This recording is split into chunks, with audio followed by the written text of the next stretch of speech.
No pressure now for our next speaker, the student speaker, Stu Barnes-Israel.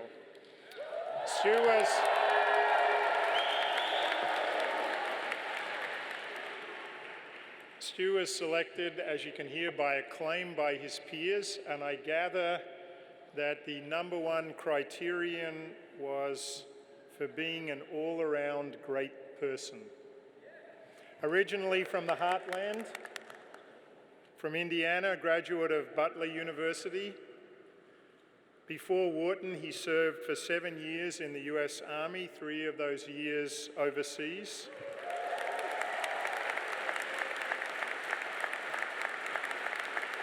He was awarded the Bronze Star for his service and also the Army Commendation Medal with Valor.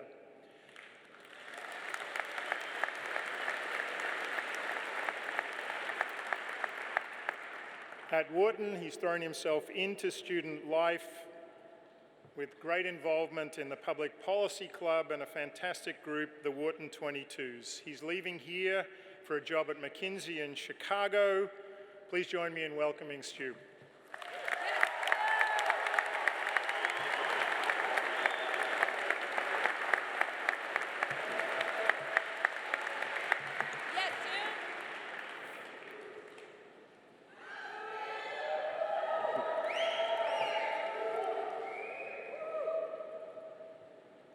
I remember the very first time that I told anyone I wanted to come to Wharton. I was sitting in a little wooden hut in the mountains of Paktika province, Afghanistan, and I was typing an email to my wife, Maureen, who's sitting in the back there. Yeah. Now, I remember that email well. The subject line was 2 words, dream school. And Maureen's response was also 2 words, looks expensive. It's true. Right, as always. Now, you do a lot of dreaming when you're sitting in a war zone, and as I stand here before you today, 6 years after writing that email, I feel as if I'm still dreaming. Now, today I'm not going to ask you to dream big. I mean, when I was a kid, I wanted to be an astronaut, and when I leave Wharton, I'm going to be a management consultant, so who am I to tell anyone to dream big? But I am going to ask you to work hard. Work hard because we've got hard work to do. I spent a year of my life in those mountains in Afghanistan. I was leading a US Army infantry platoon made up of 27 of America's finest soldiers.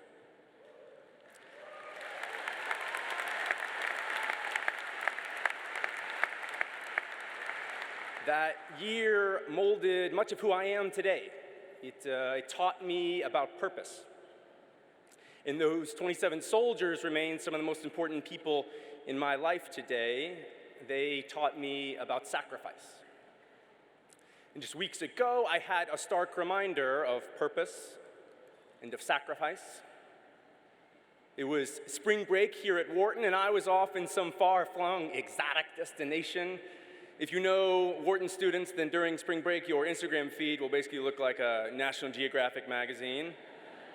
And mine was no different. I was in Patagonia on a once-in-a-lifetime trip, about to hike and camp my way through some of the world's most iconic scenery. Maureen was there with me, perhaps a bit reluctantly. She is many wonderful things, but an outdoorsy camper, she is not. She was there for me. This was my dream trip with my dream school. And on the first day of the trip, I received a message that Matthew, one of my 27 soldiers with whom I had served in Afghanistan, had just passed away. And so I was faced with a decision. Do I stay in Patagonia, or do I fly halfway around the world last minute to get to the funeral? And we decided to come home. And after a couple days of layovers, we got to the town where Matt was from. It's a small, modest town, much like the one that produced me. It's the kind of town where when a young combat veteran dies, the entire community comes out to pay their respect. It was snowing that day, and when we arrived at the funeral home, the line was out the door. When we finally got to the front, I met Matt's father, and he asked me to speak at the funeral in the morning to tell Matt's story. It's a story of purpose and a story of sacrifice. So over the next 24 hours, as I stayed up all night to write this eulogy, and in the morning, as I stood in front of a crowded room to deliver it, things started to become extraordinarily clear to me. In that moment, I knew there was no other place in the world that I was supposed to be. I was regrounded in my sense of purpose in a world with real and urgent problems. I was reminded of why I had even come to Wharton, and maybe why it's worth it for any of us to be here. See, Wharton is an opportunity to work on ourselves, but amid all the exotic travel and the exuberance of this place, I had forgotten that self-betterment isn't solely for our own enrichment, but rather so that we have more abilities to give.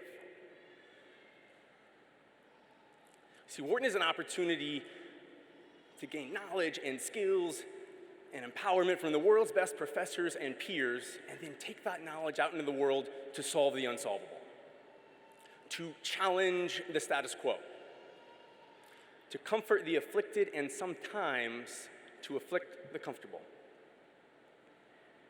In fact, in the last decade, as our generation has entered the workforce, we've seen businesses stepping up to start solving some of the most complex problems of our day. We've seen businesses stepping up to address global climate change.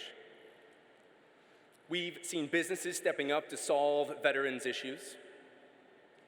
And we've seen businesses stepping up to attack inequality. So as we leave this place, the burdens that we will carry are far heavier than our P&Ls and our IRR hurdles. It is the fate of the planet. It is the closing of the military-civilian divide. It is the hope for equality. Now, long before I wrote that email to Maureen, I was just a kid growing up in a cornfield who never dreamed he'd be able to come to an Ivy League school. But at Wharton, I've been inspired by a community that is curious and kind and overwhelmingly accepting. It's the kind of community that is eager to get into a room and ask the hard questions, to challenge each other's current way of thinking.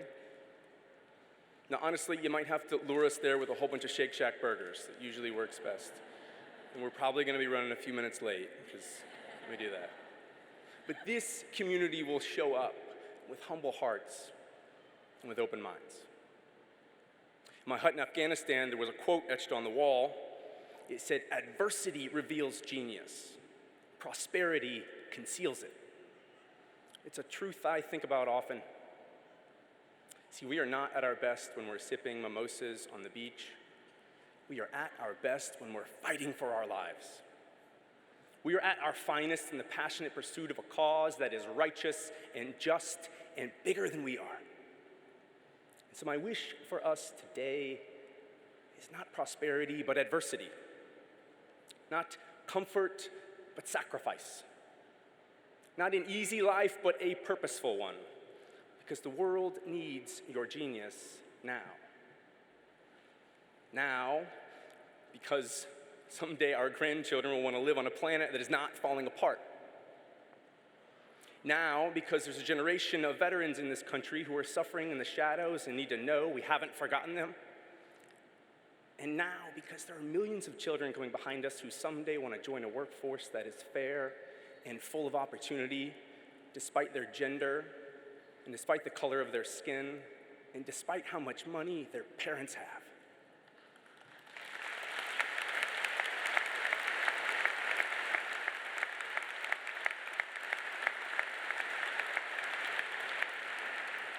So work hard, Wharton, because we've got hard work to do.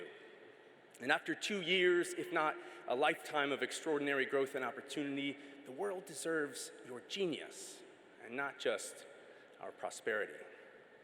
So Wharton class of 2018, I leave you with a congratulations and the ask that we celebrate today, because tomorrow we go to work. Thank you.